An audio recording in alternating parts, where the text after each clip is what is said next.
Bonjour à toutes, bonjour à tous et bienvenue au numéro 3 du MAC des Frontaliers.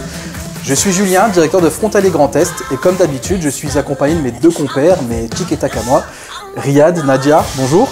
Salut Julien, bonjour à tous. Mais je tiens à préciser que j'ai toujours été plus fan des Castors Junior, donc je serai Riri et je vous laisse choisir le vote. Ça se discute. Mais un peu de sérieux les enfants. Bonjour à tous.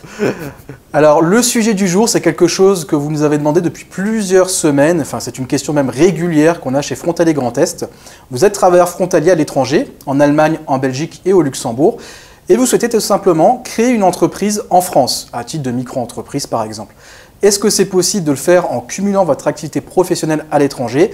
Eh bien ça, on le verra avec l'interview du jour, avec une représentante de la CCI, donc de la Chambre de commerce et d'industrie, qui viendra justement vous éclairer sur ce sujet. On commence tout de suite avec les actualités du mois. C'est parti pour les actus du mois de juin. Et comme d'habitude, avant de commencer, je tiens à remercier la Commission européenne qui, dans le cadre de nos activités EURES, nous soutient dans ce projet, ainsi que la région Grand Est qui nous finance depuis près de 30 ans. Alors la première actualité, c'est promis, après j'arrête d'en parler, je reviens sur l'obligation d'effectuer une déclaration fiscale en France. Alors vous le savez, depuis le 6 juin, les possibilités d'effectuer votre déclaration sont closes en France. Par contre, à partir de cet été, vous aurez la possibilité d'effectuer des déclarations rectificatives. Donc si vous avez loupé le coche, n'hésitez pas à aller actualiser votre dossier sur votre espace impotgouv.fr. Le deuxième sujet, ça concerne toujours une obligation déclarative en France assez nouvelle et il y a quand même beaucoup de gens qui sont passés à côté. Que vous soyez frontalier ou non, eh bien, vous avez une nouvelle obligation par rapport à vos biens immobiliers.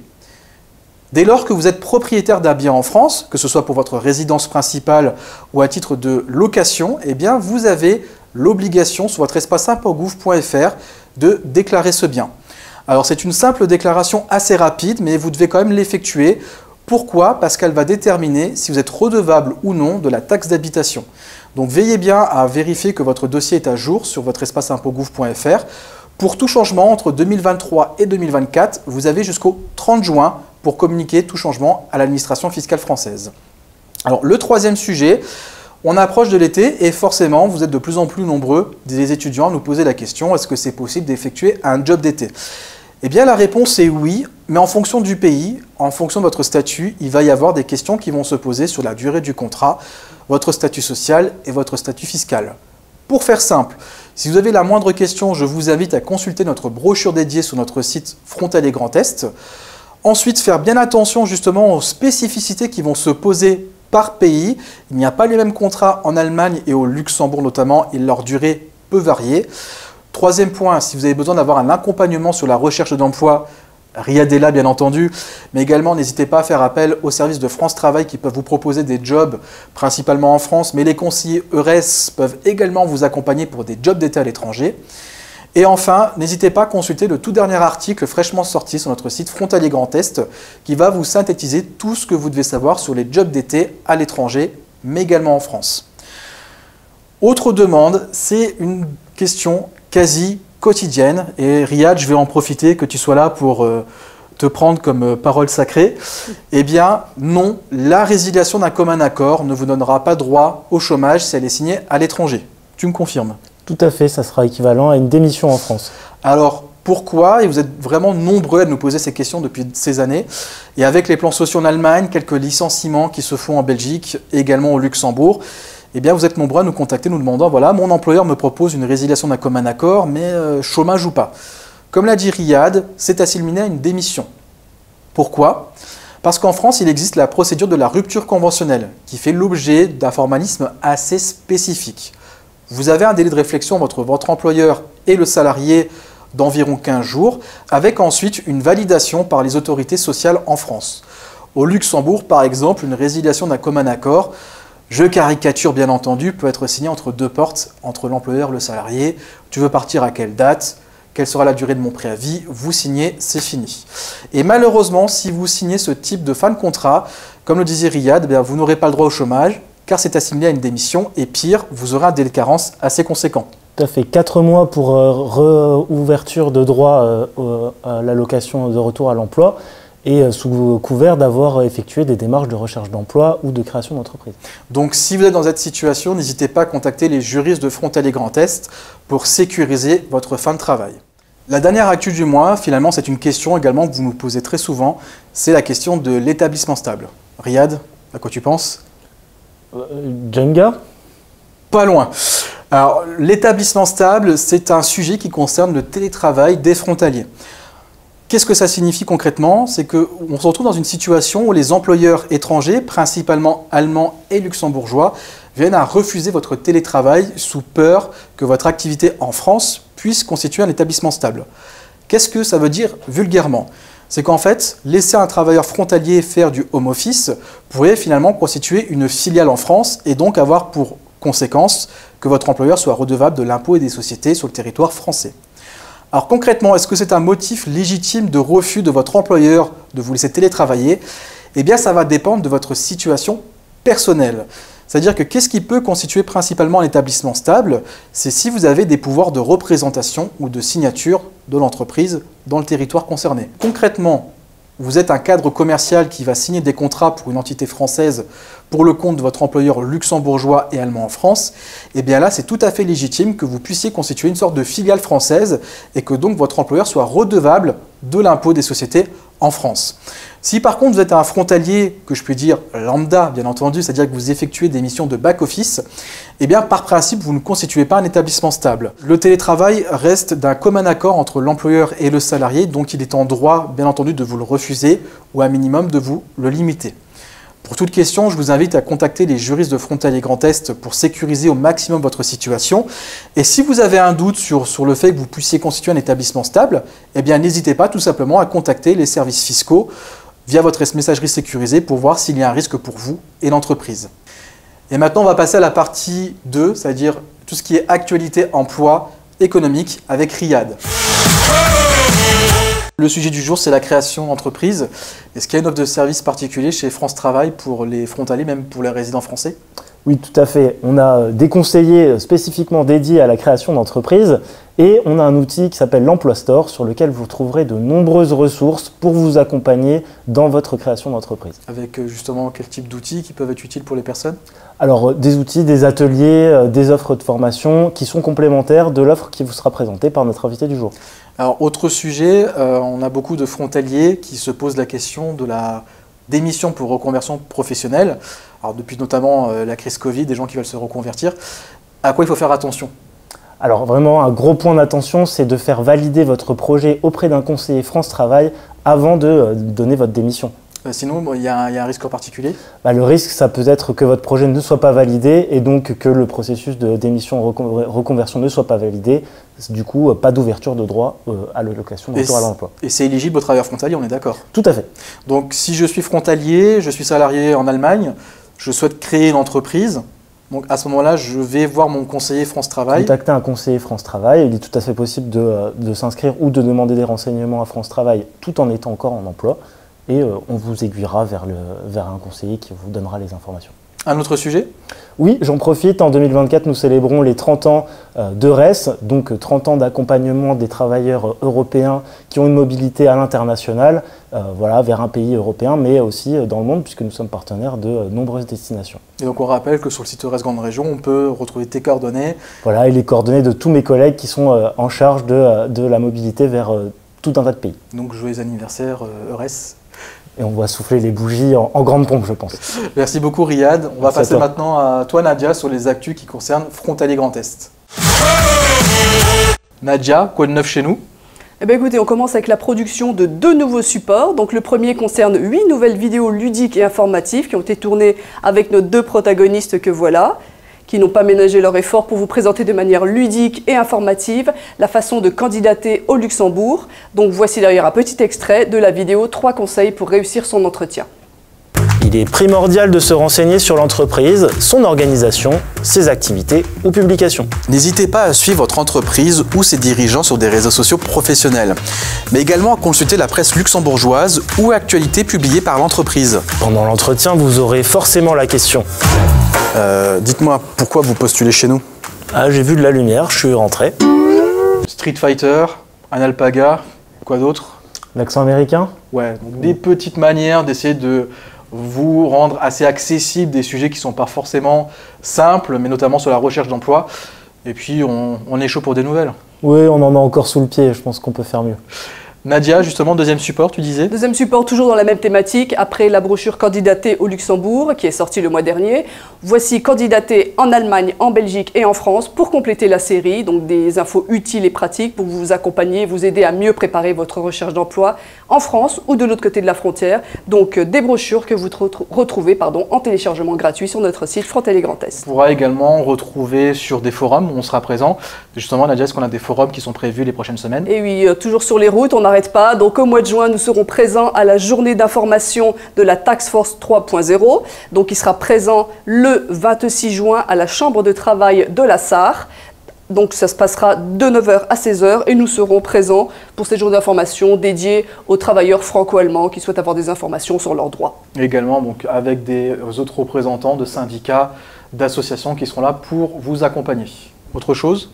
Eh bien écoutez, on a encore eu la présentation de notre chatbot, on a annoncé le site, maintenant on a aussi le chatbot qui sera présent sur notre site, donc vraiment une façon de vous donner une information de premier niveau avec des réponses plus personnalisées, qui sera là pour vous apporter des réponses sur la fiscalité, le contrat de travail, la retraite et d'autres sujets liés au travail frontalier. Alors chatbot, ça peut faire peur, il y a un petit effet Skynet derrière si vous êtes fan de Terminator. L'objectif c'est finalement d'avoir un outil qui sera uniquement limité à notre site internet, également aux mails qui sont rédigés par les juristes pour vous donner une première information sur des questions assez génériques que vous nous posez. Et bien entendu, il y aura toujours des juristes pour vous répondre de manière personnelle et individualisée sur notre site www.frontalier-grandest.eu. Merci Nadia. Merci à vous. C'est parti pour le moment de l'interview. Alors aujourd'hui, comme annoncé, on va parler création d'entreprise pour les travailleurs frontaliers. Et on a le plaisir de te recevoir, Marie-France, bonjour. Bonjour Julien, bonjour à tous. Alors, est-ce que tu peux tout simplement déjà te présenter pour les personnes qui ne te connaissent pas? Donc, je suis Marie-France Daniel, conseillère en réglementation internationale au sein du réseau EEN de la CCI Grand Est, Chambre de commerce et d'industrie, sous la direction internationale plus précisément. Alors, EEN, Europe Enterprise Network, est-ce que tu peux présenter ce que c'est et en quoi ça peut intéresser nos usagers justement? Alors EEN est un réseau mondial créé et cofinancé par la Commission européenne. Nous sommes présents dans plus de 60 pays dans le monde. Son objectif est d'accompagner les entreprises, quelle que soit leur taille, leur activité, et les porteurs de projets dans le cadre de leur développement à l'international et à l'innovation. Nous sommes composés de conseillers et juristes qui, au travers d'un large panel d'expertise, vont apporter leurs conseils spécialisés et ciblés en fonction effectivement de la nature de la demande. Nous intervenons sur le volet réglementaire, juridique, les aspects fiscaux, douaniers, les techniques de commerce international, la mise en conformité des produits aux normes, aux réglementations internationales ou européennes. Nos juristes apportent un service de rédaction ou relecture de contrats, de conditions générales de vente et d'achat pour sécuriser l'environnement également de l'entreprise. Et enfin, nous sommes très actifs sur la recherche de partenaires techniques ou commerciaux, dans le cadre notamment de l'organisation de rencontres d'affaires à travers le monde. Donc au final, si j'ai une question sur une création d'entreprise au Luxembourg, en Allemagne, j'ai tout simplement à taper EEN sur un moteur de recherche avec le pays destination. Et là, je tomberai sur vos coordonnées. Pour la région Grand Est, c'est nous. Oui, tout à fait. Super. Alors, j'ai une question très basique, alors que les usagers nous posent de manière, on va dire, quasi quotidienne. Je suis travailleur frontalier. Je travaille au Luxembourg, en Allemagne, par exemple. Et mon hobby, c'est de faire de la photographie. Donc je décide de créer une micro-entreprise en France pour faire ça en complément de mon activité à l'étranger. Alors la question, est-ce que c'est possible de le faire? Oui, absolument. Tout frontalier peut opter pour le statut de micro-entrepreneur en France sous deux conditions. Disposer d'une adresse postale où sera fixé l'établissement principal. Il s'agit d'apporter une adresse juridique et administrative à l'établissement et enfin répondre aux critères de conditions du régime d'auto-entrepreneur selon l'administration fiscale française, selon les codes, les articles en tout cas 50 et 102 terres pour ne pas les citer, du Code général des impôts, qui fixe notamment un plafond de chiffre annuel, de chiffre d'affaires annuel hors taxe à ne pas dépasser selon l'activité qui va être exercée. Donc Riyad, tu auras une interro sur les articles pour la prochaine émission. Il y en a que deux à retenir là. Alors justement, quel accompagnement pour moi qui suis en recherche de micro-entreprise? Est-ce que au niveau de EN ou des chambres consulaires CCI, CMA, vous allez me proposer une revue de mon statut juridique, mon business plan, justement quel panel d'accompagnement vous proposez pour ce type de public? Tout à fait. Alors, je rappelle déjà que le site de l'URSSAF présente de manière essentielle le statut avec les conditions et les obligations pour pouvoir en bénéficier. J'attire votre attention sur des métiers qui sont très réglementés. Vous êtes coiffeur, restaurateur ou agent immobilier, ces opérateurs seront soumis à des formalités préalables bien spécifiques. L'accord d'une mairie, un agrément particulier auprès d'une autorité locale. Nous, le réseau EEN, nous sommes porte d'entrée pour ce type de demande puisque nous sommes relais auprès des CCI territoriales, des conseillers création, des juristes qui vont apporter un accompagnement personnalisé aux futurs dirigeants. Ça va lui permettre d'obtenir des informations fiables, des bases solides en matière de jurisprudence, en matière de fiscalité, en matière de finances. Ainsi, il va pouvoir acquérir des compétences pour la construction de son projet. Nous serons également relais auprès des autres maillons de la chaîne création, tels que l'URSSAF, comme je le disais tout à l'heure, le Centre des impôts pour nos résidents et enfin le greffe du tribunal de commerce compétent. Alors, je me permets d'apporter un élément qui est très important, c'est lié à la sécurité sociale. Alors, pour nos usagers, ce qu'il faut savoir, c'est que lorsque vous cumulez plusieurs emplois dans différents États, vous êtes salarié à l'étranger et indépendant en France, vous ne pouvez être attaché qu'à un seul système de sécurité sociale. En l'occurrence, c'est l'activité salariée qui va prédominer. Qu'est-ce que ça veut dire? Et tu me corriges, Marie-France, si je me trompe. C'est que si j'ai une micro-entreprise en France qui est une activité réelle et une activité salariée au Grand-Duché du Luxembourg, pour ne pas le nommer, eh bien, je serai affilié à la sécurité sociale de mon pays salarié, Luxembourg, Allemagne, Belgique, même pour mon activité à titre d'indépendant en France. Absolument.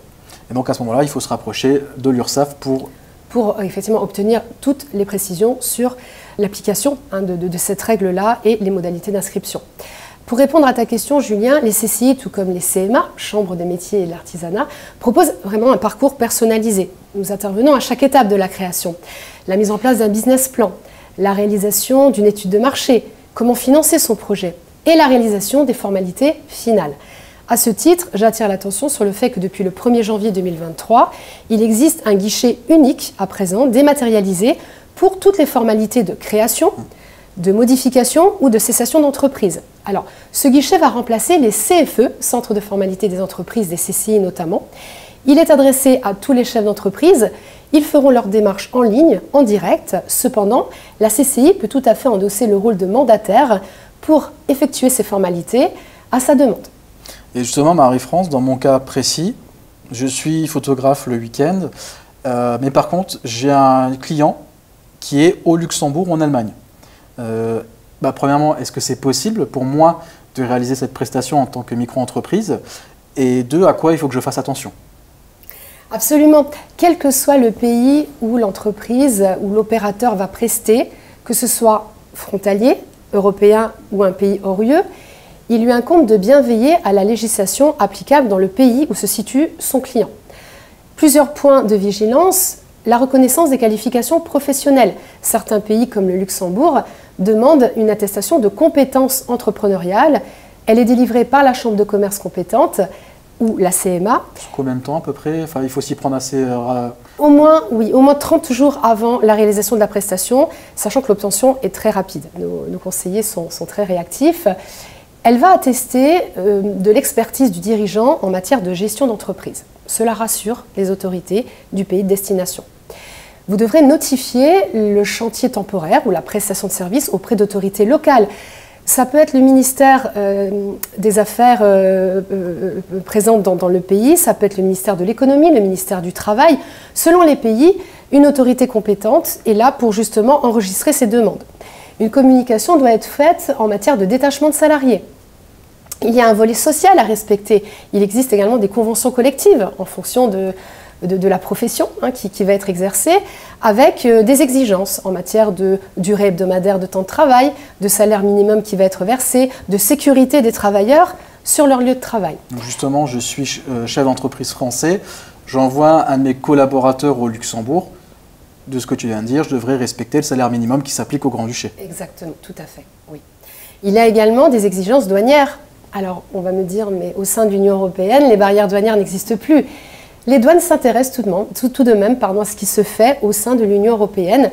Alors, l'obligation douanière a comme intitulé la DES, Déclaration européenne de services.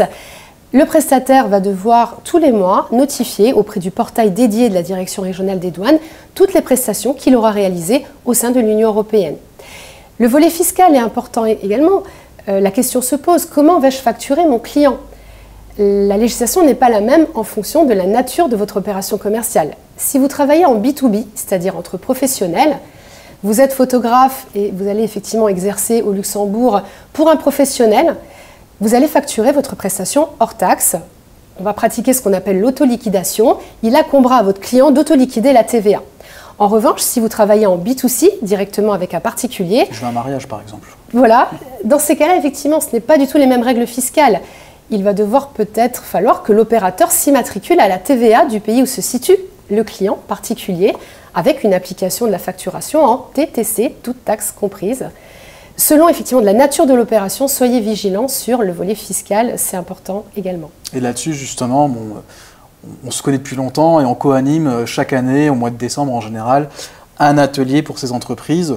Donc pour toutes les personnes qui souhaitent avoir des informations sur le détachement et les prestations de services transfrontalières, donc on réorganise cet événement cette année. Avec grand plaisir, et en général c'est en fin d'année, autour du mois de décembre. Alors, toute dernière question pour ma part, sauf si Riyad ou ton ami. Oui, j'avais une question. Vous nous avez parlé de l'accompagnement personnalisé. Au-delà de celui-ci, est-ce que les créateurs d'entreprises peuvent bénéficier d'une offre de formation? Tout à fait. Nous avons un catalogue très riche en matière de formation, que ce soit en matière de création d'entreprise, avec un accompagnement qui va durer plusieurs jours et qui va vous permettre de rencontrer également des juristes, des experts, des comptables. Si vous vous dédiez à l'international, nous avons également tout un registre sur des sujets de techniques de commerce international, les incoterms, la TVA, la fiscalité, sous forme de formation. C'est-à-dire ce sont des journées avec des intervenants spécialisés. Donc c'est tout à fait possible, quelle que soit la nature de votre projet. Alors, sachant que Riyad, tu peux témoigner, on a de plus en plus de frontaliers qui nous contactent dans le cadre d'émissions pour reconversion professionnelle, qui du coup vont bénéficier de la CRE. C'est ça, l'aide à la création reprise d'entreprise. Hein. Et qui donc, de par le fait, pourront après se rapprocher donc, de la CCI pour avoir un accompagnement sur tout ce qui est volet fiscal. Tout à fait, c'est un parcours qui est vraiment très personnalisé. Alors j'ai une toute dernière question. Si tu avais un sujet sur lequel il faut vraiment attirer l'attention des usagers, ce serait quoi? Je résumerai en un mot, anticiper. Le monde réglementaire est évolutif en France, en Europe ou à l'international. Tout exportateur va devoir veiller à l'accessibilité de son produit ou de sa prestation de service sur le marché visé en matière d'exigences douanières, fiscales et normatives. Donc il est primordial d'anticiper les risques de non-conformité réglementaire, d'identifier les bonnes pratiques, de les intégrer à sa stratégie d'entreprise, et là, vous deviendrez compétitif à l'international. Et ce ne sera plus un frein, mais un levier de croissance. Comme le disait Julien, chaque année, on organise avec Frontaliers Grand Est des ateliers techniques. Alors ces ateliers ont une régularité mensuelle, c'est-à-dire que chaque mois, j'ai la chance de coordonner effectivement ces webinaires adressés aux entreprises de la région Grand Est. Et nous allons traiter des sujets réglementaires, juridiques, techniques, de commerce international avec des experts, des avocats, des fiscalistes. Les douanes, nous avons signé avec les douanes une convention de partenariat il y a quelques mois. C'est la possibilité pour les entreprises de rester au fait de l'actualité réglementaire et de rencontrer des spécialistes comme Frontaliers Grand Est. Merci beaucoup Marie-France, c'était un plaisir de te recevoir. Merci. Nadia, le mot de la fin comme d'habitude. Bah écoute, moi je dirais que si j'étais une entreprise, je saurais désormais à qui m'adresser. Avec grand plaisir. Alors c'était un grand plaisir de vous présenter ce troisième volet du MAC des frontaliers. On espère que ce sujet vous aura plu. Alors n'hésitez pas, comme dirait tout bon youtubeur, à activer la cloche. Voilà, à vous abonner. N'hésitez pas à nous faire part dans vos commentaires des sujets que vous souhaiterez traiter les mois prochains. Et c'est avec un très grand plaisir qu'on vous retrouvera à la rentrée. À bientôt. Ciao. À bientôt.